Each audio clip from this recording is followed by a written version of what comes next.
हम गांधी की विचारधारा को मानने वाले लोग हैं, जो हिंदू हो, मुसलमान हो, सिख हो, ईसाई हो। जब हम लोग एक होंगे तब चाइना भी नहीं रहेगा और पाकिस्तान भी नहीं रहेगा। ऊपर नीचे हो सकता है अगर कांग्रेस एक राज्य में नहीं आई, लेकिन हम चाहेंगे कि भाजपा ना आए। संविधान कहता है चाहे स्कूल हो, कॉलेज हो, चाहे आश्रम हो, चाहे कहीं भी हो। अब मैं मुसलमान हूं, मुझे अपना धर्म कहता है आप टोपी पहनो, तो क्या मैं पहन रहा हूं? दिख रहा हूं मैं टोपी पहने हुए? मुझे इस्लाम कहता है कि आप दाढ़ी रखो, मैं नहीं दाढ़ी रखता हूं। ये मेरी चॉइस है ना। कोई सिख हैं वो पगड़ी पहनते हैं, कोई नहीं भी पहनता है, कोई जाट भी है, कोई घूंघट ओढ़ता है, कोई नहीं भी ओढ़ता है। तो ये संविधान ने हमें हक दिया है हम विकास के मुद्दों को हाईलाइट करें। हमने कभी नहीं कहा कि हम हिंदू, मुसलमान, सिख, ईसाई धर्म की राजनीति हम नहीं करते। नमस्कार, जेके अपडेट में आपका स्वागत है। मैं हूं अश्विनी गुप्ता। आज के सियासत के बाद कार्यक्रम में हम बात करेंगे जम्मू कश्मीर में जो प्रसिमन आयोग द्वारा अपनी अंतरिम रिपोर्ट लाई गई, उसके बाद से जिस प्रकार से सियासी हलचल शुरू हो गई है, उसी पर बात करने के लिए हमारे साथ यहाँ पर मौजूद हैं कांग्रेस के राष्ट्रीय प्रवक्ता सलमान निज़ामी जी। इन्हीं से हम जानेंगे कि कांग्रेस का इस रिपोर्ट को लेकर क्या कहना है। तो सबसे पहले आपका स्वागत है सर। ये बताएं कि कांग्रेस इस रिपोर्ट को कैसे देखती है। देखिए, जम्मू कश्मीर के लोगों के लिए मजाक का काम जो है भाजपा ने किया है, क्योंकि जिस तरीके से मैं रिपोर्ट देख रहा हूँ उसमें ऐसा है कि शरीर का एक मीट का टुकड़ा जो है उन्होंने कांधे पे जोड़ने का काम किया है। क्योंकि आप देखिए, जो पुंछ की मेंबर पार्लियामेंट सीट है उसको लद्दाख पुंछ के साथ मिलाया है। अब जो पुंछ का व्यक्ति होगा उसको अगर सांसद से मिलना होगा तो वो कहाँ, वो पैराशूट में जाएगा अनंतनाग, क्योंकि 6 महीने जो है मुगल रोड बंद रहता है। और कई ऐसी जम्मू कश्मीर में, जम्मू सिटी या श्रीनगर को छोड़ के पहाड़ी इलाके हैं जहाँ 4-4 पहाड़ों को क्रॉस करके एक गरीब आदमी को उस एमएलए से मिलने के लिए जाना पड़े।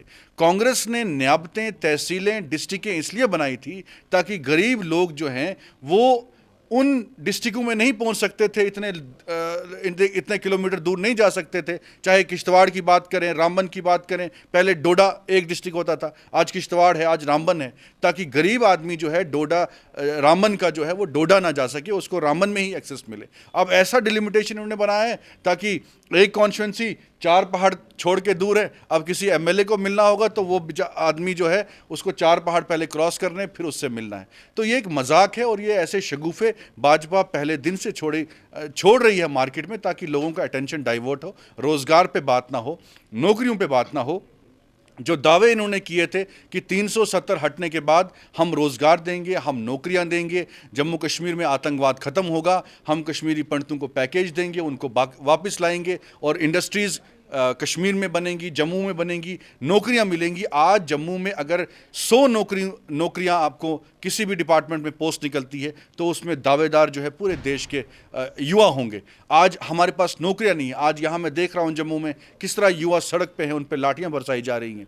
अगर लोग खुश होते, आप रघुनाथ बाजार में जाइए, कश्मीर में जाइए, वहाँ दुकानदार से पूछिए कि कितना रोज़गार आपको मिला है। सब तकलीफ में हैं और ये आज डिलिमिटेशन प्रोसेस जो किया है ये भी जम्मू कश्मीर के लोगों को तकलीफ में डालने का काम किया इन्होंने। जब से भाजपा यहाँ आई है इन्होंने सिर्फ अपने घर बनाए और जिस तरीके से इन्होंने जम्मू कश्मीर में भी एक जो माहौल ख़राब करने की कोशिश की थी डीडीसी इलेक्शन में कि रोशनी स्कैम हुआ है जी, अब मुसलमानों ने कब्जा कर दिया जम्मू में, और उसके बाद जब हमने एक्सपोज किया रोशनी स्कैम में भाजपा के नेताओं ने जो हैं ज़मीनें हड़पी थी। आज भी इनके डिप्टी सीएम जो है नगरोटा में आर्मी की ज़मीन, जो देशभक्ति की बात करते हैं, आर्मी की ज़मीन हड़पने वाले ये नेता हैं। वो तो कांग्रेस के मंत्रियों पर भी आरोप लग रहे हैं। हाल ही में अगर बात की जाए तो एक सोशल एक्टिविस्ट सामने आए हैं, उन्होंने आपके पूर्व मंत्री माजिद जी पर एलिगेशन लगाया कि उन्होंने उनको धमकाया है नरवाल में। वो सबूत के बुनियाद पे होता है। देखिए, सबूत जेडीए ने तो वहाँ नोटिस लगाया था ना डिमोलिश करने का। कांग्रेस के किसी नेता पे तो नोटिस नहीं गया कि आप ये प्रॉपर्टी आपने हड़पी है तो इसको आप डिमोलिश करिए। हमारे पास तो सबूत की बुनियाद पे आप एलिगेशन, तो आप भी बोल सकते हैं भाई सलमान निज़ामी ने जो है गांधीनगर में ज़मीन हड़पी है, लेकिन सबूत होना चाहिए ना। सबूत जब हमने पेश किए, जब लिस्ट में कविंदर गुप्ता का नाम आया, निर्मल सिंह का नाम आया, किसी पठानिया का नाम आया, वो तो भाजपा के नेता थे, उसमें तो किसी कांग्रेस के नेता का नाम नहीं आया। फिर इनकी बोलती क्यों बंद हो गई उसके बाद? आज रोशनी पे क्यों नहीं बात कर रहे हैं? क्योंकि जब इन पे बात आ गई तब ये खामोश हो गए। इसलिए ये हर वक्त ये चाहते हैं कि कोई ना कोई ऐसा शगुफा छोड़ा जाए मार्केट में ताकि लोग विकास की बात ना करें, रोजगार की बात ना करें, नौकरियों की बात ना करें, आतंकवाद पे बात ना करें, चाइना पे बात ना करें, पाकिस्तान पे बात ना करें, रिफ्यूजीज की बात ना करें, तो यही शगुफे हिंदू मुस्लिम वो ये छोड़ें। लेकिन इलेक्शन में आपने देखा, चाहे डीडीसी की बात हो, चाहे आगे आने वाले इलेक्शन, चाहे यूपी है, पंजाब में, इनकी हालत क्या होगी। जैसे बंगाल में इनको हार का सामना करना पड़ा, आने वाले इलेक्शनों में भी इनको हार का सामना करना पड़ेगा। आपने बात की परसिमन आयोग की जो रिपोर्ट है, आपने कहा कि ये बीजेपी द्वारा तैयार करवाई गई, लेकिन जो परसिमन आयोग है वो एक स्वतंत्र बॉडी है, तो इसमें बीजेपी का रोल आपको कहाँ से नजर आता है? नहीं, कुछ वीडियो क्लिप्स भी सामने आई, हमने देखा सोशल मीडिया पे। ये तो चाहते हैं, देखिए अगर ये मजबूत होते तो ये कॉन्स्टिट्यूंसीज को इस तरीके से तितर बितर नहीं करते। अगर इनमें दम होता, ये कल ही इलेक्शन करवाएं, हम देखेंगे कितने मजबूत हैं ये। क्यों डर रहे हैं इलेक्शन करवाने के लिए? क्यों ये हमारे विपक्ष के नेताओं को जेलों में डाल रहे हैं? क्यों ये उनकी आवाज को दबाने का काम कर रहे हैं? अगर ये मजबूत हैं, अगर इन्हें लोगों का काम किया है, ये सामने आए ना। लोकतंत्र पे अगर विश्वास रखते हैं, लोकतंत्र तो कहता है कि भाई चुनाव करवाइए, पब्लिक अपने नुमाइंदे को चुने, वो उसकी बात करे, वकालत करे। अगर इन्होंने काम किए वाकई, क्यों कर रहे हैं ये डिलिमिटेशन, उसको उस सीट को इधर छोड़ना, इस सीट को उधर? अरे भाई अगर आप मजबूत हो, आप लड़ो ना वैसे ही जैसे थे हम। आप क्यों स्टेट छीन रहे हैं, ये ज़मीनें छीन रहे हैं हमसे? आज कौन कश्मीर में ज़मीन ले रहा है? आज तो जम्मू के लोग सफ़र कर रहे हैं। आप भी अंदर से परेशान होंगे, मीडिया में आप कितना भी बोलिए, दुखी आप भी होंगे। इस वक्त राजनीति की बात नहीं है, आज इलेक्शन की बात नहीं है। ये हमें अपने, आप देखिए आंध्र प्रदेश में लोग क्यों लड़ रहे थे, आज आसाम के लोग क्यों लड़ रहे हैं, हिमाचल में क्यों नहीं इन्होंने हटाया? जब तक जम्मू कश्मीर के लोग यूनाइट नहीं होंगे अपने हकों के लिए, इन्होंने स्पेशल स्टेटस का वादा क्यों किया आंध्र प्रदेश के लोगों के साथ? मैं नेशनल लेवल पे, मुझे 12 साल हो गए, मेरे पास हर खबर आती है। प्राइम मिनिस्टर ऑफ इंडिया ने वादा किया उनको स्पेशल स्टेटस का। तो 1 नेशन 1 लॉ की जो बात करते हैं, उन्होंने 1 नेशन 1 लॉ जो है हिमाचल में क्यों नहीं किया? वहां भी कोई बाहर का व्यक्ति जो है जमीन नहीं खरीद सकता। आसाम में देखिए आप, कोई बाहर का व्यक्ति। तो जम्मू कश्मीर, जमीनें कश्मीर की नहीं जाएंगी, जमीनें जम्मू की जाएंगी, और जम्मू के लोगों को फिर बॉर्डर पे रहना पड़ेगा। एक वक्त ऐसा भी आएगा अगर ये एक नहीं हुए, अगर इन्होंने आवाजें नहीं उठाई। कांग्रेस इसका विरोध क्यों नहीं करती? अगर आपको लग रहा है कि जम्मू कश्मीर में या देश में सब कुछ गलत है, तो कांग्रेस उस प्रकार से विपक्ष की भूमिका में आज जम्मू कश्मीर में नज़र नहीं आ रही जिस प्रकार से होना चाहिए, तो इसके पीछे कारण क्या है? कारण ये है कि आप जैसे मीडिया कर्मी नहीं हैं, जो दिखाते नहीं हैं। कुछ मीडिया वाले हैं जो हमारे को दिखाते हैं, कुछ मीडिया वाले सिर्फ भाजपा को दिखाते हैं। विपक्ष मजबूती से लड़ रहा है। आपने गुलाम नबी आज़ाद साहब को देखा, पूरा उन्होंने चिनाब वैली जम्मू कश्मीर का दौरा, वो तो हमने भी दिखाया था, दिखाया ना। मैं आपकी तारीफ कर रहा हूँ। इसलिए जम्मू कश्मीर में जब आज़ाद साहब ने दौरा किया, हर स्टेटमेंट में उन्होंने कहा कि जम्मू कश्मीर के साथ गलत किया गया, स्टेट वापस मिलनी चाहिए, रोजगार मिलना चाहिए, नौकरी मिलनी चाहिए, लद्दाख अलग नहीं होना चाहिए। देखिए, जब लद्दाख का व्यक्ति जम्मू में रहता है तो जम्मू की इकोनॉमी को बूस्ट मिलता है। कश्मीर का व्यक्ति जम्मू आता है, जम्मू की दुकानदारों को फ़ायदा होता है, वो यहाँ ज़मीन हड़पने नहीं आता। अगर कश्मीर का व्यक्ति जम्मू का व्यक्ति कश्मीर जाता है, वहाँ कश्मीर की इकोनॉमी को बूस्ट मिलता है। तो ये जम्मू कश्मीर एक खूबसूरत गुलाब था। तीनों खित्तों के लोग जो हैं एक होके, यहाँ कभी भी हिंदू मुस्लिम नहीं हुआ। कोशिशें की गई लेकिन नाकाम हुए। हम हमेशा अमन में रहने, ये जम्मू के डोगरे, कश्मीरी पंडितों को किसने अपने हाथों पे रखा?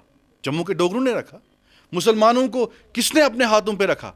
हालात जब कश्मीर में खराब हुए, चिनाब वैली के लोगों को किसने रखा? डोगरों ने कभी अपोज नहीं किया, अरे ये मुसलमान है, ये क्यों जम्मू में आ रहे हैं, ये रजौरी पुंछ के, ये तो माहौल आज खराब होने जा रहा है।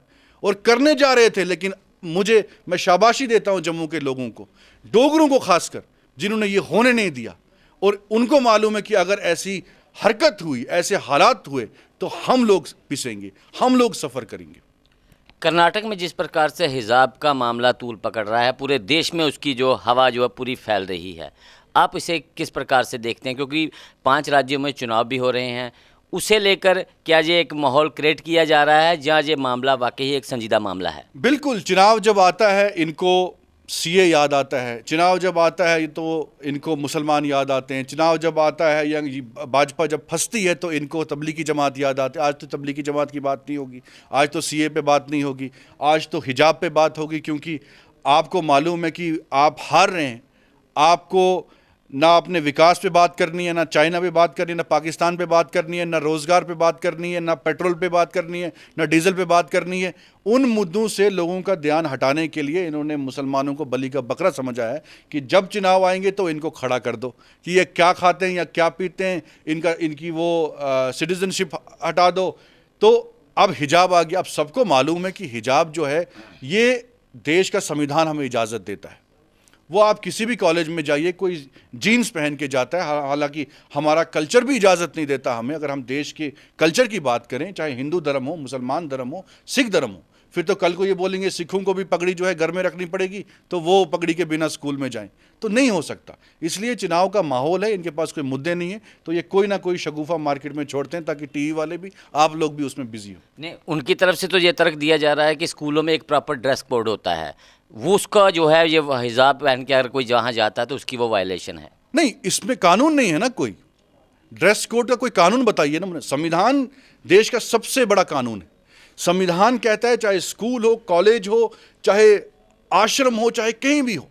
अब मैं मुसलमान हूं, मुझे अपना धर्म कहता है आप टोपी पहनो, तो क्या मैं पहन रहा हूं? दिख रहा हूं मैं टोपी पहने हुए? मुझे इस्लाम कहता है कि आप दाढ़ी रखो, मैं नहीं दाढ़ी रखता हूं, ये मेरी चॉइस है ना। कोई सिख हैं वो पगड़ी पहनते हैं, कोई नहीं भी पहनता है, कोई जाट भी है, कोई घूंघट ओढ़ता है, कोई नहीं भी ओढ़ता है। तो ये संविधान ने हमें हक दिया है। फिर हम संविधान, हम में और तालिबान में क्या फ़र्क रहा? फिर जो हर रोज़ तालिबान को कोसते हैं कि तालिबान जो है मुस्लिम महिलाओं को स्कूल भेजने की इजाज़त नहीं। अब एक तरफ ये कहते थे कि मुसलमान धर्म की महिलाएं जो हैं वो घर में ही होती हैं, उनको स्कूल जाना। अब जब वो स्कूल जाने लगी, अब इनको उसमें तकलीफ़ है। तो ये सब चुनावी मुद्दे हैं, ये ख़त्म हो जाएंगे जैसे ही भाजपा हारेगी। चलते चलते लास्ट सवाल, अब 5 राज्यों में जिस प्रकार से चुनाव हो रहे हैं, कांग्रेस इन राज्यों में अपने आप को कहाँ खड़ा पाती है? देखिए, कांग्रेस एक ऐसी पार्टी है जिसका वर्कर देश के हर कोने में है, और कांग्रेस ही एक अल्टरनेट है बीजेपी की। और कांग्रेस मजबूती से पंजाब में लड़ रही है, मजबूती से गोवा में लड़ रही है, और मजबूती से उत्तराखंड में भी लड़ रही है, और उत्तर प्रदेश में भी लड़ रही है। और हमारा यही मानना है कि हम विकास के मुद्दों को हाईलाइट करें। हमने कभी नहीं कहा कि हम हिंदू, मुसलमान, सिख, ईसाई धर्म की राजनीति हम नहीं करते। हम कहते हैं, जम्मू कश्मीर में भी कहते हैं कि हमने ये काम किया, अगर आप में दम है आप हमें गिनवाइए कि आपने क्या काम किया। उस बेसिस पे हम लोगों के सामने जाते हैं। हमने पंजाब में क्या किया, हमने गोवा में क्या किया, हमने उत्तराखंड में क्या किया, उत्तर प्रदेश में क्या किया, हमने वही काम लोगों को गिनवाए हैं, और वही काम का हम मैनिफेस्टो लेके जाते हैं। ये नहीं कि हम जी अब मुसलमानों के खिलाफ बोलेंगे, हिंदू के, हम उस विचारधारा के साथ नहीं है। हम गांधी की विचारधारा को मानने वाले लोग हैं, जो हिंदू हो, मुसलमान हो, सिख हो, ईसाई हो। जब हम लोग एक होंगे तब चाइना भी नहीं रहेगा और पाकिस्तान भी नहीं रहेगा। ईमानदारी के साथ बताइएगा, एक सवाल लास्ट में, कितने प्रदेशों में आप सरकार बना पाएंगे इन चुनावों के बाद? देखिए, वो रिजल्ट आने तक, मैं तो इलेक्शन कमीशन का ऑफिसर नहीं हूँ वो, लेकिन मैं तो यही चाहूँगा कि कांग्रेस हर राज्य में आई, और कांग्रेस ही अल्टरनेट। रुझान से तो पता चल ही जाता है। नहीं, ऊपर नीचे हो सकता है। अगर कांग्रेस एक राज्य में नहीं आई, लेकिन हम चाहेंगे कि भाजपा ना आए, क्योंकि हमारी पार्टी की जो प्रियंका गांधी जी हैं, उन्होंने कहा कि अखिलेश जी को जहां हमारी ज़रूरत पड़ेगी हम साथ देंगे, जहां जहां विपक्ष के नेताओं को हमारा साथ चाहिए हम देंगे, हमने कहा। लेकिन हम बीजेपी को हराएंगे, ये हमारी जो है वो कोशिश रहेगी। बहुत बहुत शुक्रिया हमसे बात करने के लिए। तो ये थे सलमान निज़ामी जी, जिन्होंने कांग्रेस पार्टी का एजेंडा साफ कर दिया है कि कांग्रेस चाहे किसी भी प्रदेश में अगर सत्ता में नहीं भी आती है तो कोई गम नहीं, लेकिन बीजेपी को किसी प्रदेश में सत्ता में नहीं आने दिया जाएगा। ये कांग्रेस पार्टी का एजेंडा है। तो मुझे अश्विनी गुप्ता को, कैमरामैन शम्मी थापा के साथ दें इजाज़त। आप जुड़े रहें जेके अपडेट के साथ। जेके अपडेट रहे हमारे साथ। अगर आप ये वीडियो YouTube पर देख रहे हैं तो हमारे YouTube चैनल को सब्सक्राइब करें और बेल आइकन को क्लिक करें। अगर आप ये वीडियो Facebook पर देख रहे हैं तो हमारा Facebook पेज लाइक जरूर करें। For advertisement please contact 7051091811।